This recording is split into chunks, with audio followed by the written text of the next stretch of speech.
And we had an awful time for about 2 years until finally, when we had an argument one day, it ended in such a furor that 2 days later I went back after the next election and I said, Governor, I said, you got elected yesterday by a big plurality, and so did I.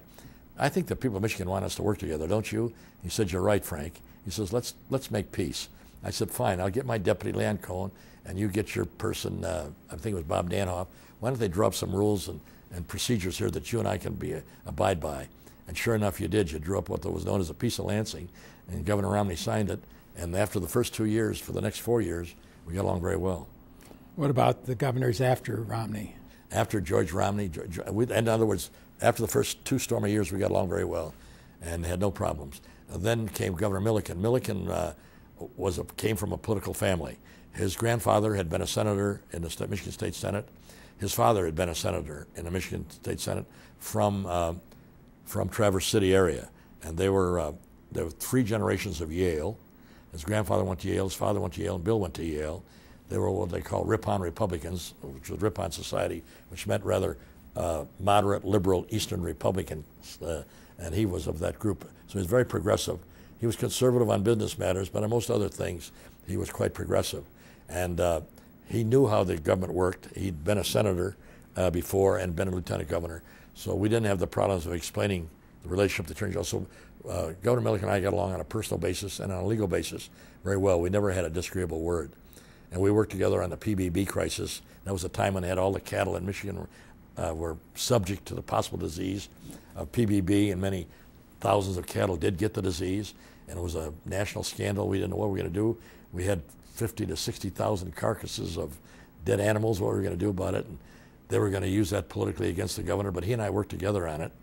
And one of the ideas that the bureaucrats came up with was to send all the cattle to Ohio and bury them. I heard about it, and I ran over to the governor's office. I said, Bill, I said, are they crazy? I said, can you imagine the political issue? If we ship those cattle on a train, the governor of Ohio, every politician in Ohio will be standing there, you shall not enter Ohio. I said, we'll look foolish in the eyes of the public. I said, we can build a burial place. PBB is not contagious. It's inert. It doesn't run to anybody else. But to make sure, we'll put in a clay pit up in Mayo. We got plenty of acreage up there. We can bury 75,000 cattle up there. We'll bury them up there. He said, that's right, we'll do it. And that's what we did. Well, we did it, and it was unpopular with some people, but the general public never said anything. But you know, you always get the noise from the vociferous minority. We were burned in effigy. Every day in Mayo, there was an effigy of Frank Kelley and an effigy of, they would burn us, scarecrows, with our names on. They'd burn us every day. And everybody thought, oh my God, what a terrible political mistake they made. The following election, both Governor Milliken and I carried the county of Mayo. It helped the prosperity up there. So who knows? Then came Jim Blanchard.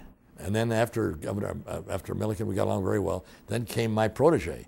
I hired Jim Blanchard when he graduated from the University of Minnesota.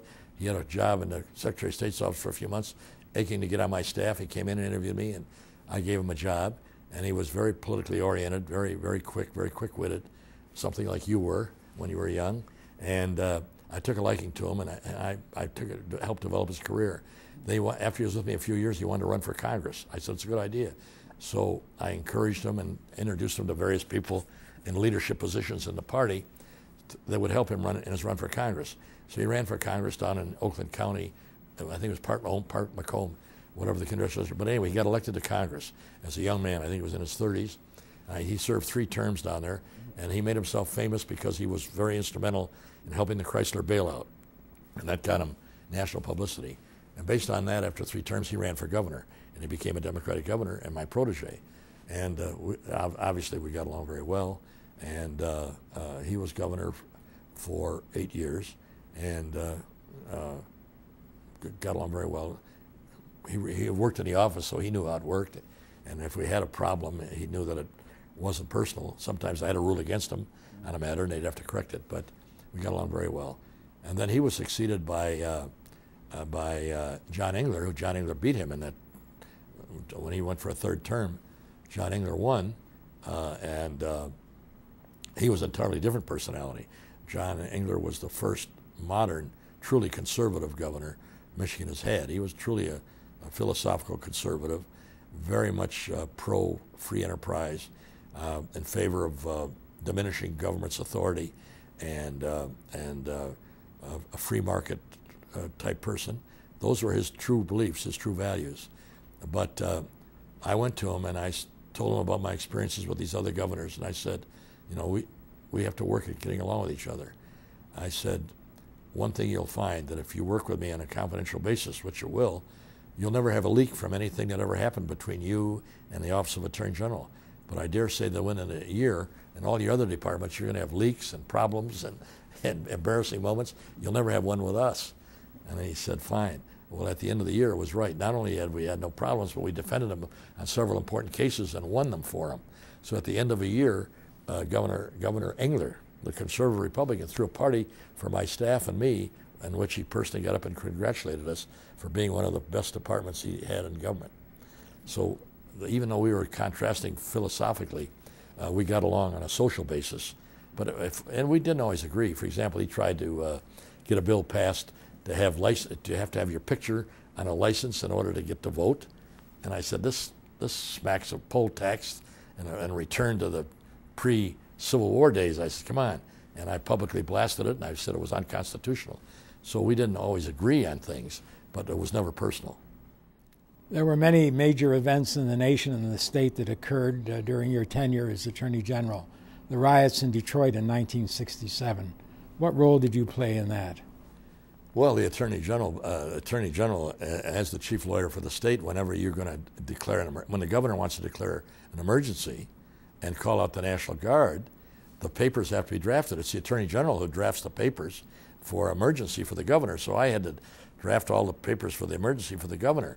So what happened is the riots broke out, and they had been going on for about 8 or 10 hours. And you and I were here in Lansing. Governor Romney was already in Detroit at police headquarters. And we were to draft up an initial state of emergency document, which we drafted. It wasn't martial law. It was just state of emergency, sufficient to call out the guard, but it wasn't martial law yet. And we had these documents and said, we got to get them to Detroit. Well, we didn't have faxes in those days. So they came up with the idea, we'll send a state police helicopter and send the Attorney General and his deputy down to the governor with the state of emergency papers. And I'll never forget, you and I got on a helicopter out here at the football field by the state police headquarters in East Lansing, not knowing that on the helicopter were like 2,000 pounds of highly explosive ammunition on this helicopter. And we got on it and we fly down to Detroit. And as we were flying down to Detroit, as soon as we got to Detroit, there were shots fired at the helicopter. But we didn't know that if it hit one of those loads of gunpowder, we'd have been in oblivion. But we landed there and we were taken, I'll never forget, we were put into a special state police car with troopers with riot guns, and they put you and I in the back seat, and troopers sat on top of us, and we went like 80 miles an hour from the city airport down to the headquarters where the governor was, and presented the papers to the governor so he could sign them, and then the National Guard came out. You were Attorney General during the tenure of several presidents. Did you have any interrelations with any of the presidents at that time? Yes. Back in the old days, there was a tradition that the National Association of Attorney Generals officers, that would mean the president, the vice president, and the treasurer, secretary treasurer, 3 of them, the tradition was that once a year when they met at their national convention in Washington, they would go over to the White House and meet in the Oval White House with the president. And so I met with President Kennedy on at least one occasion before the assassination, and then I met with Lyndon Johnson in the Oval Office. As a matter of fact, you were with me when we met with Lyndon Johnson on our annual meeting, and it was on the morning of the Tet Offensive when they were trying to kill, what was it, Admiral, I forget, they were trying to kill, it was a bunker, somebody they were trying to kill. Well, they had attacked American troops all over the country. And they attacked the American embassy, and they were Yes. trying to kill the American ambassador. It was a major crisis. And this is the morning that I'm supposed to go in with 2 other attorney generals and meet with the president. And so I said to the president's secretary that we realize what's going on here, and certainly you can postpone this meeting. Lyndon Johnson came out of the office and addressed me and addressed the other attorney generals and said, gentlemen, he said, you represent law and order in the cities and communities of America, and we're fighting to try and install some semblance of order and law in this country over there in Asia. He said, if we can't have law and order in the American streets and talk about it, then there's not much purpose to anything. You come in here, we'll have our meeting, and I'll take care of this other matter afterwards. And sure enough, we went in and met with Lyndon Johnson, he explained about the Tet Offensive, but then we talked about the problems we had in America, what we needed in the way of additional help to law enforcement throughout the United States, and he listened very carefully. We're there for a half hour, and then he went back to the crisis of the Tet Offensive.